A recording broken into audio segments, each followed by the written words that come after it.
For years, I've walked the fine line between truth and deception, mastering the art of looking like I belong in every role I've taken. But when a small mistake on my resume almost brought everything crashing down, I couldn't help but wonder, would this be the time I finally get caught? As I navigated through the chaos of background checks, I had no idea how close I was to losing it all, or if I'd get away with it once again. Trust me, you won't believe what happened next. I've always been good at playing the game of pretending to be more than I actually am. It started innocently enough, back when I was just starting out in the workforce. But over the years, it became second nature. The world of contracting isn't easy, especially when the roles you're offered don't match your expertise. When you need the money, sometimes you do what it takes to get the job, and lying on your resume just becomes part of the process. For example, take ABC Fargo. They needed someone to document a network topology, create spreadsheets, and draw process maps. The job description seemed simple, but it also had a twist. They wanted someone who could handle multiple departments, stay on schedule, and ensure everything ran smoothly. It was more about the person than the actual skills required. They didn't want another technical person who could write code or fix systems, but was incapable of communicating with the team. They wanted someone who could be a bridge, a problem solver, someone reliable. I wasn't exactly the right person for the job, though. Sure, I had some background as a data network engineer, but that was 20 years ago. And in all honesty, I hadn't worked hands-on in that field for years. What I did have, however, was a lot of experience managing people, schedules, and big projects. I was the IT project manager they needed, but I wasn't interested in diving deep into network infrastructure anymore. So, I did what I had to do. I updated my resume, bolstered my skills, and framed myself as the ideal candidate for the role. I didn't have any illusions about what was really going to happen. This wasn't going to be about network design or troubleshooting complex systems. No, this job would be about me managing the process of gathering data, aligning departments, and keeping the project on track. And for that, I could fake it, and I'd do it well. They hired me at $90 an hour, giving me the title of Applications Program Manager, which sounded impressive enough to anyone reading my resume.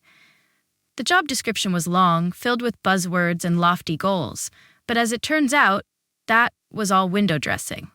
The reality was a far cry from what I'd signed up for. My day-to-day tasks didn't involve high-level program management. Instead, I spent most of my time updating spreadsheets, organizing Visio diagrams, and chasing down information from people who barely knew what I was talking about. I barely needed to use any of my actual skills I'd spent years developing and polishing.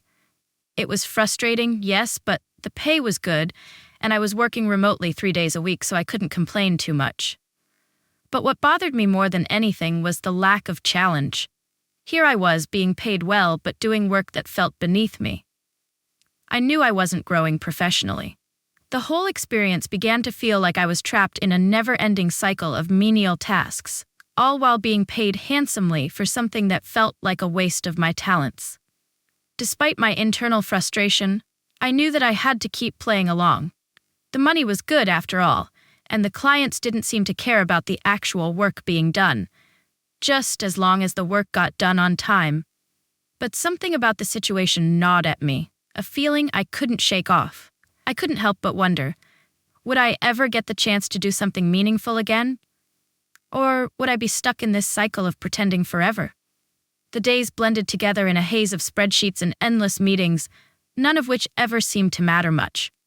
I knew my role was meant to be temporary, but the lack of challenge started to wear on me. I wasn't doing the high-level project management I'd envisioned. I was stuck in a loop of managing mundane tasks, and worse, I was doing it all alone. There was no team collaboration, no brainstorming sessions, just me, a computer, and a constant stream of emails asking for updates on things I didn't even know were important. At first, I tried to keep my head down and get the work done. I didn't want to rock the boat. But after a few months of this, I realized something. I wasn't growing professionally. I wasn't getting better at my job. I wasn't expanding my skills. And worst of all, I wasn't connecting with anyone. I would log in every morning, do my tasks, attend the occasional Zoom meeting, and log out.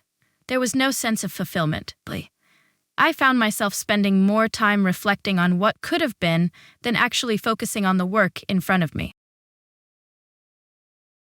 It was then that I began to get frustrated with the situation. My resume, built on years of experience and a strong track record in program and project management, felt like a lie. I wasn't living up to the skills and qualifications listed on my resume. I started to wonder if I was really cut out for this. If I'd become so comfortable in this world of fake expertise that I'd forgotten what it felt like to actually challenge myself. It wasn't just the work that bothered me, it was the company's attitude.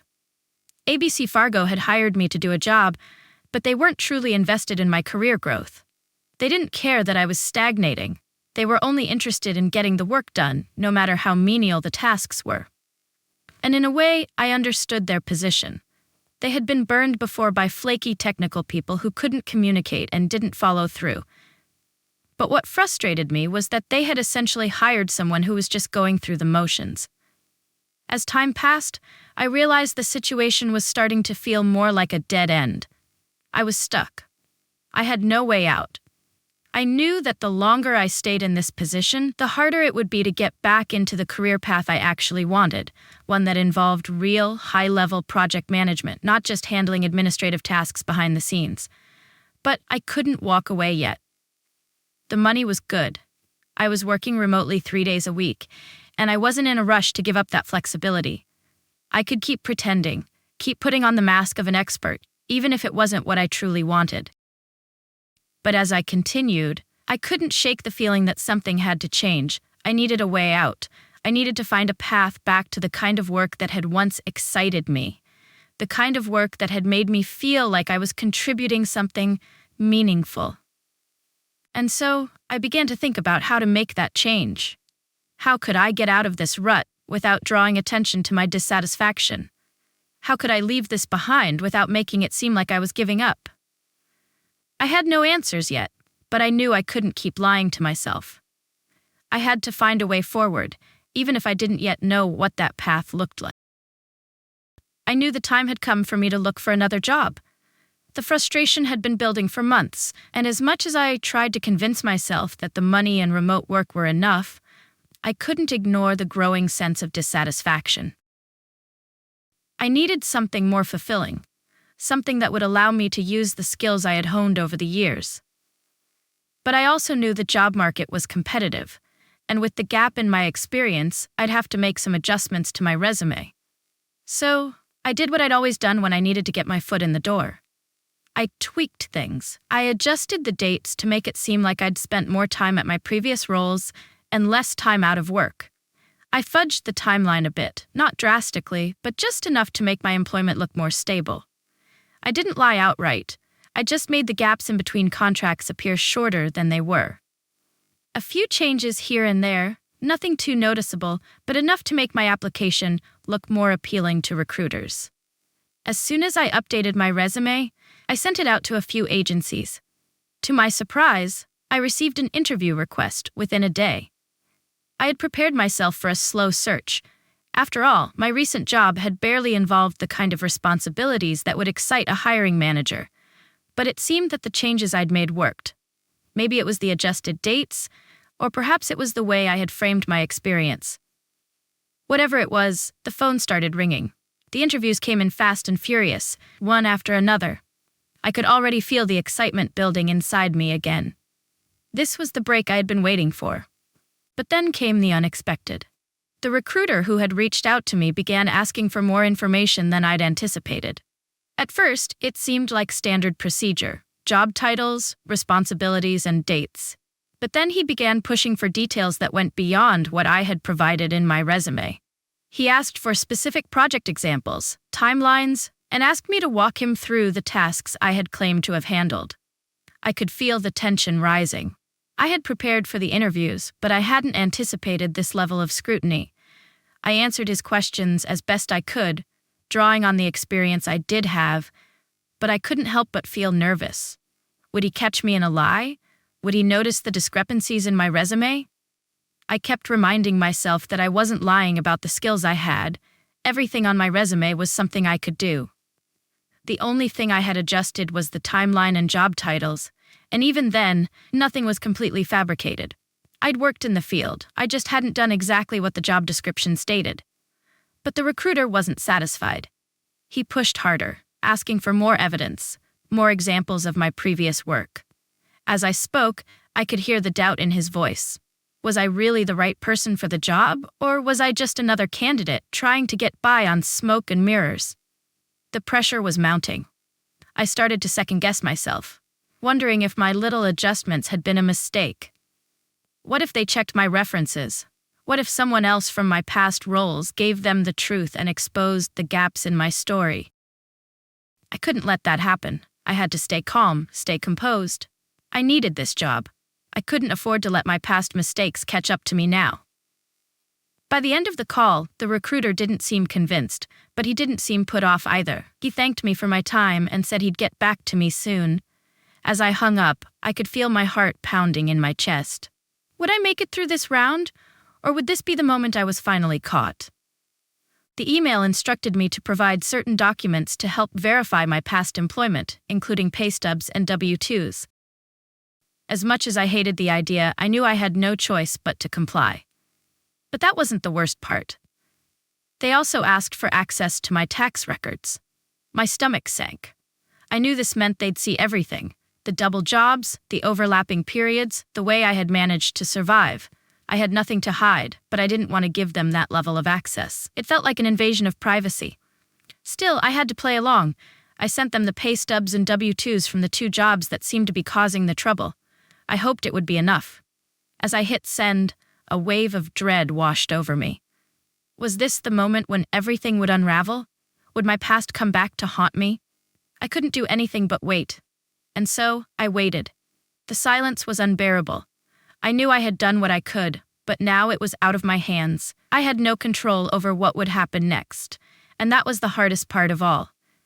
The only thing I could do now was pray that they wouldn't dig too deep into the parts of my past I wasn't ready to face. The waiting game stretched on for days. Every hour felt like an eternity. I kept checking my email, hoping for an update, but the silence was deafening. My nerves were frayed, and I began to question everything I had done. Had I made a mistake by tweaking my resume? Should I have just been honest about the gaps? Was I about to lose yet another opportunity because I couldn't resist cutting corners? Then, finally, I got an email. The subject line read, "Background check reopened." My heart dropped. It was like the world had stopped spinning for a moment. My eyes were glued to the screen, reading the words over and over again. I couldn't believe it. They had reopened the background check. Something had triggered it, and I couldn't help but panic. Was it the W-2s I'd submitted? Had they found something that didn't add up? I felt like I was back in the hot seat and the pressure was building. My mind raced through every possibility. What could have gone wrong? I had been careful. The dates weren't too far off, and everything I submitted was accurate. But I knew that sometimes the smallest inconsistency could unravel everything. This wasn't just any company. It was a big client, one that wouldn't hesitate to move on to the next candidate if there were any doubts. I had to act fast. The worst part was that I had no idea what exactly was being questioned. I could only assume that something in my past roles didn't quite match up, but which part was it? I knew I had worked in 2 jobs at the same time during the COVID-19 pandemic, but I had never tried to hide that fact. I had made sure all my documents were legitimate. But there was always that nagging thought, what if they found out? I couldn't afford to wait and see if the situation would resolve itself. I needed to take control, so I made the decision to call the recruiter. I had to know exactly what was going on. I couldn't let this slip through the cracks without fully understanding what had triggered the background check to be reopened. The call was brief, but it was enough to send me into a tailspin. The recruiter explained that 2 of my past positions couldn't be verified. One company wasn't responding, and the other had merged with a different firm. They were having trouble reaching the right contacts. I felt a wave of relief wash over me at first, but it was short-lived. The recruiter asked me to provide additional documentation to clear up the confusion. The problem was that I didn't have contact information for the companies anymore. The one that had merged was nearly impossible to trace, and the other was simply unresponsive. I knew I was going to have to dig deeper to prove my history. In the midst of this, I received another request. This time, they wanted my tax records. My heart sank. I had always known that submitting taxes could be risky. The IRS had access to everything, and if they dug deep enough, they would find everything. Everything, including the time I had worked 2 jobs simultaneously. I hadn't been transparent about that part. Sure, it wasn't illegal, but I didn't want them to know that I had been managing 2 contracts at once just to make ends meet. If they saw that, it might raise some uncomfortable questions. At this point, I knew I had to act fast. I didn't have time to play games anymore. I couldn't afford for this situation to escalate any further. I sent the documents they requested, hoping it would be enough to smooth things over. The clock was ticking, and I could only hope that my actions wouldn't come back to haunt me. I had given them the proof they needed. Now, all I could do was wait. At this point, I knew I had to act fast. I didn't have time to play games anymore. I couldn't afford for this situation to escalate any further. I sent the documents they requested, hoping it would be enough to smooth things over. The clock was ticking, and I could only hope that my actions wouldn't come back to haunt me. I had given them the proof they needed. Now, all I could do was wait.